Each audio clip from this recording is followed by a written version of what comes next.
Быйылкы Эңке чокон, бүгүнкү Эңке чокон турнири бул жылда эле биз Эңке чокон федерациясы тарабынан уюштурулуп жүрүлөт. Быйылкы сезондо экинчи оюнду өткөрүп атабыз.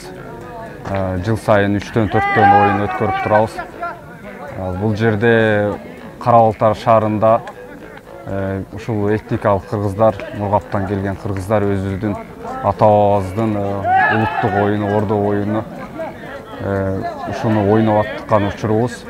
Ушул оюнду улантып, жоголуп кетпесин, ата салтты улайбыз деп ушул оюнду өткөрүп атабыз.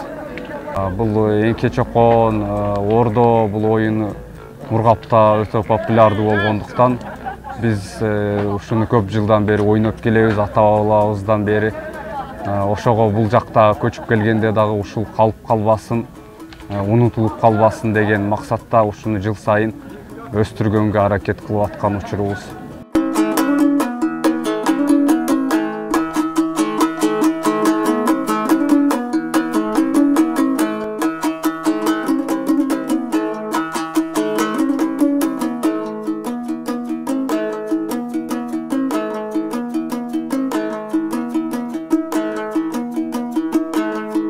Assalamu alaikum, kança жаштасыз? 75 жаштамын. Бул Эңке чокон оюнун бул Мургапта жүргөндө дагы ойноп жүргөнсүзбү? Ооба, Мургапта жүргөндө ойноп жүргөнбүз. Ошондон келген салт бул. Муну таштабайт биздин балдар, дайым ойнойт. Азыр Сарколго барсаң, Сарколдо да ушул оюнду ойноп жүрөт. Балдар ата-бабадан калган оюнду улантабыз деп мындакы келип берген неменин аты ким эден бала? Мухаммед уюштуруп 3-4 жыл болуп калды бул ойногонуга. Бул калбайт, муну эч ким унута албайт, бул ата-бабадан калган. Биздин балдар да шуга келип шу жерде ойноп жататтар. Булар уланта берет, ойной берет. Кудай кааласа бул салттык оюн эч убакта калбайт. Өтө жакшы, ушул чүй бооруна көчүп келгенден кийин дагы ушул этникалык кыргыздардын ушундай улуттук оюну унутта калтырбай мына буюрса, бул Эңке чокон өзүнчө федерация болуп, юстиция министрлигинен расмий каттоодон өткөнү дагы бул бир чоң бир ийгилик. Бул оюнду дагы жылда өткөрүп, жайылтып, элге таанытып, көрсөтүп, канчалык деңгээлде мындай маанилүү зарыл деп ойлойсуз? Эң зарыл деп ойлойм, өтө зарыл деп ойлойм. Себеби бул ата-бабадан калган оюн, муну эч ким унутушка акысы жок. Ойнош керек, уланта бериш керек, дайыма уюштуруп жыл сайын өткөрүш керек да. Биз укканыбызга караганда бул турнирде аксакалдар командасы да ойноптур. Сиз ойнодуңузбу? Ооба, мен ойнободум, бирок аксакалдар, мен теңдүү аксакалдар ойноптурлар. Мен кечирээк келип калып ойнободум. Болбосо мен деле ойнойт. Тамаша кылдым келип балдар. Биз мына Жергатал районунан анан Мургаптан келген кыргыздар биз өзүбүздү бул улуу мекенге келип, өзүбүздүн байыркы кыргыз экенибизди, накта бул улуттук салттуу оюндарды таштабай келе жатканыбызды көрүп туруп эле ушуга сыймыктанабыз. Мындан ары бул ордо оюнунун 18-жылы биздин улуу мекен коомдук фондунун эмесинен Эңке чокон федерация, Эңке чокон уюшулуп кийин федерация өттү. Анын президенти мына бизде Нур деген балабыз бар, ушундан бери ойноп келишти. Бул ушул Эңке чокон оюнуну уюштуруп, ушунун байыркы салт-сана тактаганга ушул Нурдун эмгеги чоң. Ошол себептен бул президент болуп отурат федерацияга. Анан эми бизде көп жакшы нерсе. Азыр мен мында жердештеримди сүйлөшүп калдым, кубанычтабыз. Бизде Сарколдо, Мургапта ордо оюну эч ташталбаштык салса келет. Ошол сыяктуу азыр бизди чакырдыңар, чоң рахмат. Жергетал туугандар ушундай биримдикте жүрөлү, ынтымакта бололу. Улуу мекенибизге келип алдык. Бирок мен сыймыктанган жерде ат мына улакты бизге караганда ушук жакшыларды көбүрчү. Ошон үчүн улак оюну менен ордону Кудай кааласа эч качан унутпай, дагы ошону жайылтып келип. Мына ушу Жергатал менен Мургап бул бир эки куштун бир эки канатындай дейт да. Жергаталда кандай уруулар болсо, Мургапта дагы ошондой уруулар бар деп айтышат да. Өзүңүз азыр айтып өткөндөй, Жергаталда ушул улак оюну көбүрөөк өнүккөн. Ал эми Мургапта болсо, мына ушул Эңке чокон сыяктуу оюндар өнүккөн. Ылайым ушул эки куштун канатындай болгон Жергатал, Мургаптын ынтымагы бекемделип, жамандык жакшылыкта катташып бир эл болуп дегендей ынтымакта бололу дайыма. Айтканыңызга рахмат. Себеби биз азырда бир тууганбыз. Тем более азыр эми мында келгенде да Жергетал Мургап азыркы өзүң айтып өткөндөй оң канат, куштун эки канаты болуп калдык. Эми ошол куш куйругун уч канаты менен конот дегенде, ишкил куйрук канаты менен уч куйругу менен конот дегенде бирге учуп бардык жерде бир бардык жаштар арасында мекенде жүрө берелик. Assalamu alaikum Аксак. Алейкум ассалам. Сиз дагы ойноп атасыз. Мен да ойноп атам. Уттуңузбу же утулдуңузбу? Азыр утуп турабыз, эми финалга чыгабыз деп турабыз. Жакшы. Эми жалпы мында мана чүйбоорлоп келген биздин бир туугандар, Тажикстандык бир туугандар, жергеталчылар, мургапчылар бул оюндары жакшы экен. Мен өзүм азыр ушул мезгилде Тажикстандын жаранымын. Буякта балдарым бар үчүн келип турамын. Өзүм мургаптанмын. Өзүмдү тааныштыра кетейин, Ташбаев Дүйшөнкул деген киши болом. Анан эми бул кишилер жалпы менен мурдагы сүйлөгөндөр бардыгы жалпы жонунан интервью берди. Мен негизи бул Сарколдо мына ушу ордо оюну өтө өнүккөн. Ордо оюну илгери биз бала мезгилде 5тен ашык салып 3тен атып, андан кийин 3тен ашык салып 3тен атып, анан 2ден ашык салып 2ден атып, кийин анан эңке чокон деген түрлөрү бар да. Ошолордун баягы 3тен салып аткандары, 2ден салып аткандары азыр Саркол жеринде өтө күч алган. Жана мына эңке чоконду жекече ойногондо, аз балдар ойногондо жеке акча коюп, же ушундай утук коюп ойношоттор да. Булар өтө биз жакта популярдуу, эми мындай айтканда популярдуу болуп кеткен. Анан Саркол жерде негизинен эле мына ушул оюндун түрлөрүгө ордо оюнуга кыштан баштап мына ушул октябрь айынан кайтып март айга чейин эч качан калтырбай ойноп келеттер да. Негизгиси ушул. Анан мына бул жерде келип биздин мына ушу буяка келген туугандарыбыз, жалпы эле биз жаңы өзүң айтып кеткендей Жергеталчы менен мургапчы ушу биздин мургаптын көпчүлүгү Жергеталдан көчүп барган кишилер. Анан аз сандагысы бу Кытай жагынан, анан Алайдан чыккан, Алай менен Жергетал бир эле өрөөн да. Ошондой кишилер биз.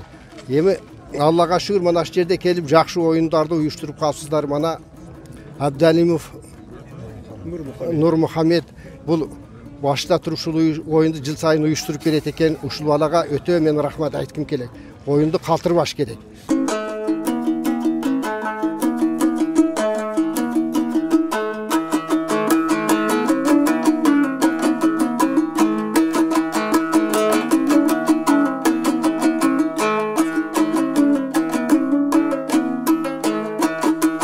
Дүйшөнкулова, эми бул чүкөлөрдү тааныштырып кетсеңиз, кимиси кандай роль аткарат, кандай аталышы бар?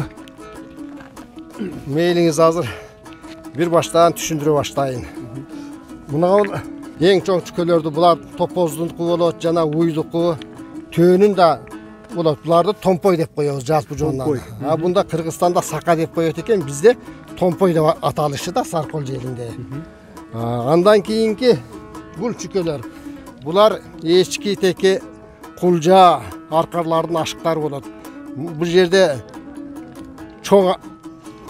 чоңдоруну биз эңке деп коебуз да. Эңкелери кулжа менен текеники болот.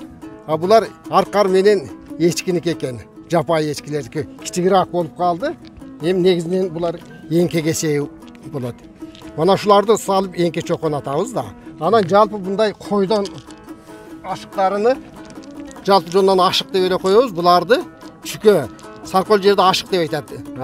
Негизи бул чүкөлөрдү чүкө дейбиз. Буларды 3төн, 2ден, 5тен салып анан атат бизде оюнда. Биз жалпы жонунан буларды мына ордо оюнда ашык атуу деп коебуз да. Мана бул эңкелерди атканды буларды эңке оюн деп коебуз, эңке чокон. Бундагы мана азыр эң негизи бул жерде ушул оюндар жөнүндө таралып жатат да. Мана сиздерде мана чүйбоорунда азыр эңке чоконду популярдуу кылып жатат. Мана Нурмухамед өзү ушуну популяризация кылып элге таратып жатат.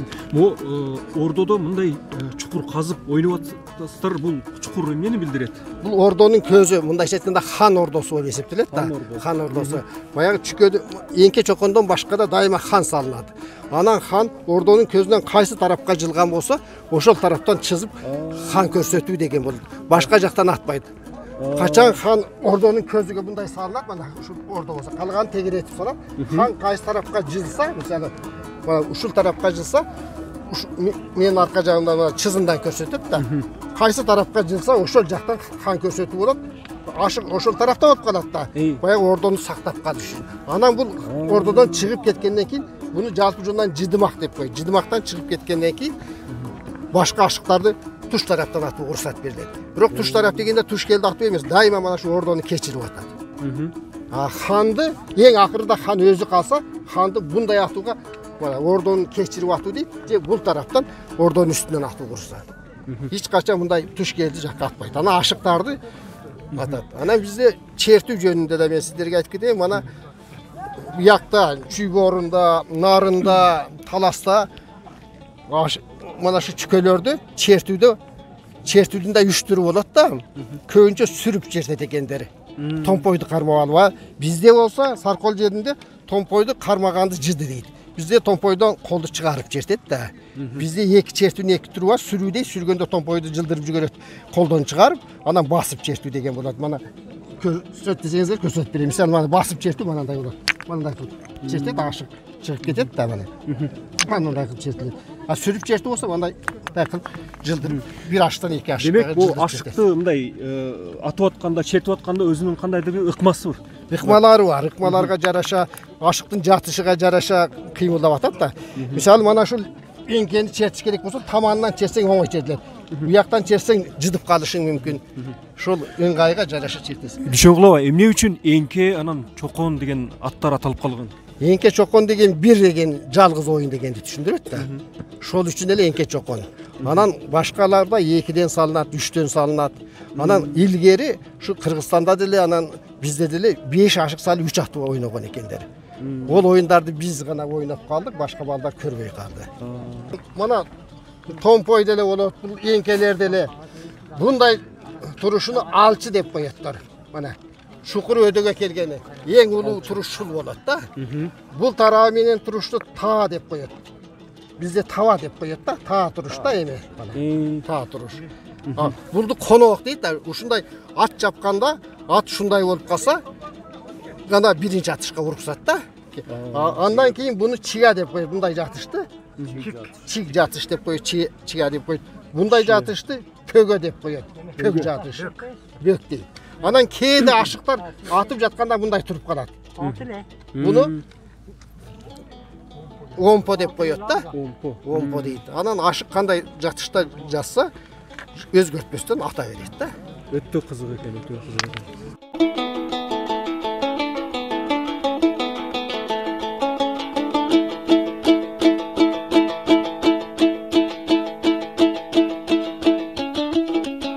Biz Жерегетал районунан мына Мургаптык туугандардын бүгүн Эңке чокон федерациясынын турнири болуп атат экен.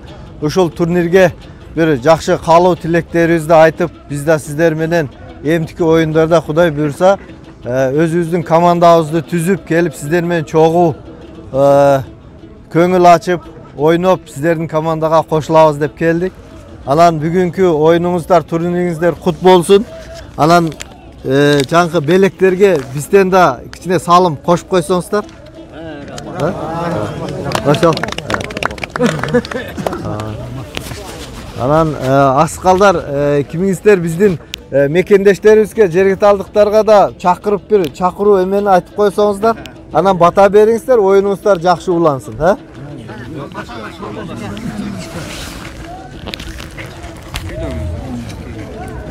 Хош эмес агыны туугандар, агайындар, баарыбыз бир эл, бир жерден биз дайыма тынч аман ойноп күлүп бирге бололу, оюндарды бирге өткөрөлү. Максатыбыз бир. Не кааласак бардык орундалсын, дайыма бирге болуп, бирге жүрүп элибиз ынтымакта жашай берсин. Амин. Аллаху экбер. Так, эмдиги оюнда мына Жерегеталдык туугандарды да кошуп командаларга ойногула. Силер да келгиле. Мына ушунда эмдиги оюнга чакыргыла. Болуп тур эмес. Assalamu alaikum hurmatly tuğandar. Mana 15 yanvarda bizdin Kezektegi ulağımız bolat Жерегетал rayonunun Daçası ayılında. Ulakka aksakallar kelip, suyu körüp, tamaşa kılıp, ulak körüp kettinizler. Aksakallar, sizler de ofisyalini ayttık. Aksakallar kelip, tamaşa kılıp kettinizler. 15 yanvar.